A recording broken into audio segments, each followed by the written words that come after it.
However difficult life may seem, there is something you can do and succeed at. It matters that you don't just give up. यानी कि life में भले ही कितनी ही मुश्किलें क्यों ना आए, लेकिन कोई ना कोई काम तो ऐसा होगा ही जिसे आप कर सकते हैं और उसमें सक्सेसफुल हो सकते हैं। बस मैटर ये करता है कि आप गिव अप ना करें। ये बात कही थी महान वैज्ञानिक स्टीफन हॉकिंग ने।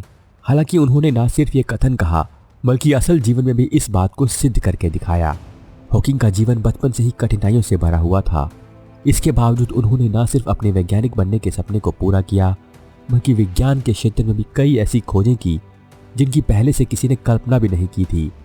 तो आइए जानते हैं स्टीफन हॉकिंग के जीवन के बारे में। स्टीफन हॉकिंग का जन्म 8 जनवरी 1942 को इंग्लैंड में हुआ था। जिस समय हॉकिंग का जन्म होने वाला था, दुनिया में सेकेंड वर्ल्ड वॉर चल रही थी और स्टीफन का घर लंदन के हाईगेट सिटी में हुआ करता था, जहां अक्सर बमबारी हुआ करती थी। इसी वजह से वो अपने बच्चे के जन्म के लिए लंदन में एक सेफ जगह जाकर रहने लगे, जहां हॉकिंग का जन्म हुआ। हॉकिंग जब 8 साल के थे तो उनकी फैमिली सेंट अल्बान शिफ्ट हो गई थी। उसके बाद इन्हें यहीं पर एक स्कूल में डाल दिया गया। स्टीफन बचपन से पढ़ाई में काफ़ी तेज थे। उनकी बुद्धि का अंदाजा इसी बात से लगाया जा सकता है कि बचपन में ही उनके साथी उन्हें आइंस्टाइन कहकर बुलाते थे। यहाँ तक कि उन्होंने पुराने इलेक्ट्रॉनिक्स उपकरणों की मदद से कंप्यूटर तक बना दिया था। इससे आप समझ ही गए होंगे कि हॉकिंग का टेम्परामेंट बचपन से ही साइंटिफिक था।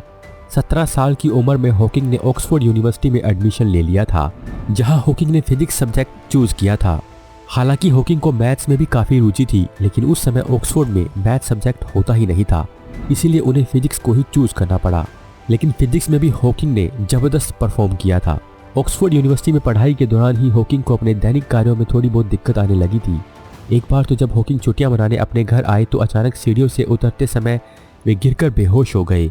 शुरू में तो सभी को लगा कि वीकनेस की वजह से ऐसा हुआ होगा, लेकिन बाद में जब ये चीज़ें रिपीट होने लगी तो सब घबरा गए। इसी बीच हॉकिंग ने फिजिक्स में फर्स्ट डिवीजन में पास होने के बाद आगे की पढ़ाई के लिए कैम्ब्रिज यूनिवर्सिटी में एडमिशन ले लिया। 1962 में कैम्ब्रिज यूनिवर्सिटी में डिपार्टमेंट ऑफ अप्लाइड मैथमेटिक्स और थ्योरेटिकल फिजिक्स में कॉस्मोलॉजी पर रिसर्च की। बीच बीच में उन्हें वीकनेस के सिम्टम्स दिखाई देते थे, लेकिन साल 1963 में उनकी हालत बहुत ख़राब होने लगी। उस समय स्टीफन की उम्र सिर्फ 21 साल थी। उनकी ऐसी हालत देखकर उनके पिता उन्हें अस्पताल ले गए।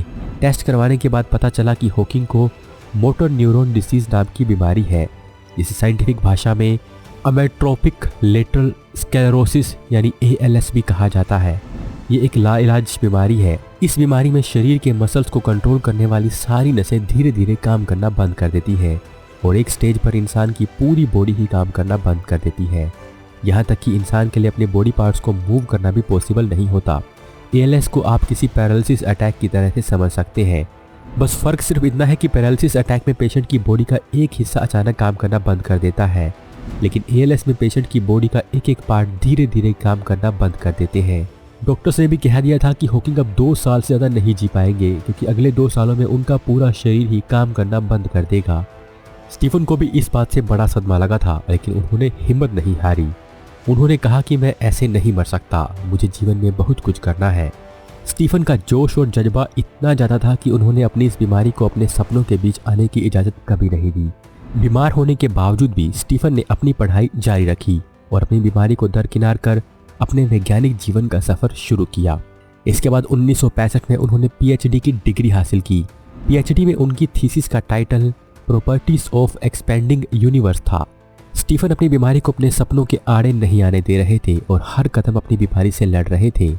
एक समय ऐसा आया जब हॉकिंग के शरीर के बाईं हिस्से ने पूरी तरह से काम करना बंद कर दिया। धीरे धीरे ये बीमारी और बढ़ती गई और एक स्टेज ऐसी आई जब उन्हें व्हील चेयर का सहारा लेना पड़ा। स्टीफन की ये व्हील चेयर एक कंप्यूटर के साथ अटैच थी, जो कि उनके हाथों सिर के कंपन से ही पता लगा लेती थी कि वो क्या बोलना चाहते हैं, और फिर वही बात स्क्रीन पर दिखाई देने लगती थी, जिससे हॉकिंग्स लोगों के साथ कम्युनिकेट करते थे। इस बीमारी में स्टीफन के लिए प्लस पॉइंट ये था कि बीमारी उन्हें सिर्फ शारीरिक रूप से कमज़ोर कर रही थी, ना कि मानसिक रूप से, और हॉकिंग ने इसी पॉजिटिव पॉइंट पर फोकस किया और अपंग होते हुए शरीर को कभी भी बाधा नहीं बनने दिया। उसके बाद तो लोग देखते ही चले गए और हॉकिंग ऐसे ही लगातार मौत को मात देते गए। हॉकिंग ने ब्लैक होल और टाइम ट्रेवल से रिलेटेड कई ऐसे सिद्धांत दुनिया को समझाए जिनके बारे में कल्पना कर पाना भी लोगों के लिए मुश्किल था। दोस्तों, अब बात करते हैं स्टीफन हॉकिंग की शादीशुदा जिंदगी की। जिस साल स्टीफन को अपनी बीमारी के बारे में पता चला, उसी साल उनकी मुलाकात जेन वाइल्ड से हुई थी, जिन्होंने हॉकिंग के बुरे वक्त में भी उनका साथ दिया और साल 1965 में दोनों ने शादी कर ली। जेन और हॉकिंग के 3 बच्चे भी हुए, जिनका नाम लूसी, तिमोथी और रॉबर्ट था। जेन के साथ हॉकिंग की ये शादी लगभग 30 साल तक चली। इसके बाद दोनों का तलाक हो गया। तलाक लेने के बाद हॉकिंग ने 1995 में एलेन मेसन से शादी कर ली। एलेन के साथ उनकी शादी 2016 तक चली। दोस्तों, इस खतरनाक बीमारी के बावजूद भी हॉकिंग का कैरियर काफ़ी शानदार रहा। उनके पास कुल 13 ऑनररी डिग्रियां थी। इसके अलावा उन्हें कई अवार्ड्स भी दिए गए। 1966 में स्टीफन को एडम प्राइज दिया गया और इसके बाद 1975 में एडिंगटन मेडल दिया गया। 1976 में उन्हें मैक्सवेल और हिरमन प्राइज से सम्मानित किया गया। इसके बाद 1978 में उन्हें एल्बर्ट आइंस्टाइन मेडल नामक पुरस्कार देकर सम्मानित किया गया। हॉकिंग को मिले ये सम्मान और अवार्ड्स की लिस्ट तो काफ़ी लंबी है और इन्हें गिनते गिनते शायद आपकी उंगलियां थक जाएं। इसके अलावा हॉकिंग ने विज्ञान जगत को कई रोचक थ्योरीज भी दी हैं। उन्होंने यूनिवर्स और बेसिक लॉज पर कई रिसर्च की और बताया कि स्पेस और टाइम यूनिवर्स के उत्पन्न होने के साथ ही शुरू हुआ था और ब्लैक होल में जाकर ख़त्म हो जाएगा। उन्होंने आइंस्टाइन की थ्योरी ऑफ रिलेटिविटी और क्वांटम थ्योरी का यूज़ करके ये भी बताया कि ब्लैक होल्स पूरी तरह शांत नहीं है बल्कि रेडिएशन एमिट करते हैं। इसके अलावा हॉकिंग ने यूनिवर्स के विषय में a brief history of time, the universe in a nutshell, the grand design, black hole and the baby universe जैसी किताबें भी लिखी। अगर आप भी स्टीफन हॉकिंग के फ़ैन हैं तो आप हमें कमेंट करके ज़रूर बताइएगा। दोस्तों, इतनी बड़ी डिसेबिलिटी के बाद भी एक नॉर्मल इंसान की तरह जीवन जीना कोई आसान बात नहीं थी, लेकिन हॉकिंग ने यह प्रूव कर दिया कि अगर आपके मन में कुछ करने का जज्बा है तो फिर कोई भी मुश्किल आपके रास्ते का कांटा नहीं बन सकती। हॉकिंग के जीवन को देखकर डॉक्टर भी हैरान थे, जिन्होंने मेडिकल रिपोर्ट्स में कहा था कि हॉकिंग सिर्फ 2 साल तक ही जिंदा रहेंगे। वो अपने जीवन के लगभग 53 साल व्हील चेयर पर बिताने के बाद 14 मार्च 2018 को इस दुनिया को अलविदा कह गए थे।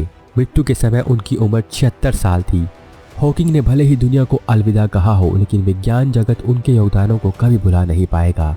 दोस्तों, आपको ये वीडियो कैसा लगा आप हमें कमेंट करके जरूर बताइएगा। धन्यवाद।